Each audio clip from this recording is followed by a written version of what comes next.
इससे पहले हमने जाना कि 1 ग्राम द्रव्यमान के अंदर इतनी ज्यादा एनर्जी भरी हुई है कि वो किसी घर को 25,000 साल तक एनर्जी दे सकती है। समझ रहे हो, 25,000 साल तक। तो आखिर ये एनर्जी 1 ग्राम मास के अंदर आती कैसे है? तो कुछ चीजें हमें पहले से पता है कि कोई भी पदार्थ है वो किससे मिलकर बना हुआ है? परमाणुओं से मिलकर बना हुआ है, एटम से मिलकर बना हुआ है। और उस एटम में हमें 3 चीज देखने को मिलती है। क्या क्या? इलेक्ट्रॉन, प्रोटॉन और न्यूट्रॉन। ये 3 चीजें किसी भी एटम के अंदर होती है। अब ये जो एटम है, एटम के अंदर जो इलेक्ट्रॉन, प्रोटॉन और न्यूट्रॉन है, किसी एनर्जी के कारण एक दूसरे से बंधे हुए हैं। ठीक है, अब ये प्रोटॉन और न्यूट्रॉन मिल करके क्या बनाते हैं? नाभिक बनाते हैं, न्यूक्लियस बनाते हैं।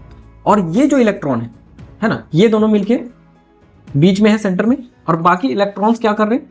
चारों तरफ घूम रहे हैं। ठीक है, और ये बंधे हुए क्यों हैं? किसी ना किसी एनर्जी के कारण। अब क्या है, हम लोग ये भी जानते हैं कि एटम्स बहुत ज्यादा छोटे हैं, बहुत ही ज्यादा छोटे, है ना, जिसकी हम कल्पना तक नहीं कर सकते, इतने छोटे हैं। ये जो बंधन है इसका, वो जब टूटता है तब क्या होता है? इसका मास है ना, इसका जो द्रव्यमान है वो कन्वर्ट हो जाता है किसमें? ऊर्जा में, एनर्जी में। तो इसलिए क्या है कि 1 ग्राम मास के अंदर इतनी ज्यादा एनर्जी है क्योंकि एटम्स बहुत ज्यादा छोटे हैं।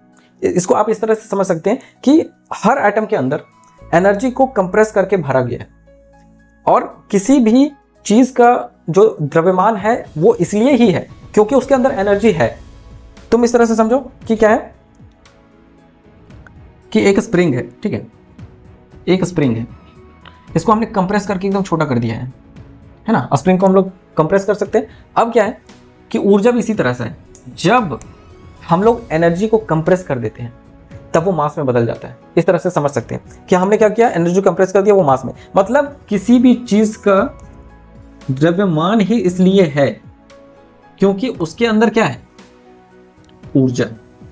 ऊर्जा नहीं तो द्रव्यमान नहीं, क्योंकि ये फॉर्मूला ही हमें वही बताता है कि मास और जो एनर्जी है, द्रव्यमान और जो ऊर्जा है, वो क्या है? एक ही सिक्के के 2 पहलू है, दोनों एक ही है।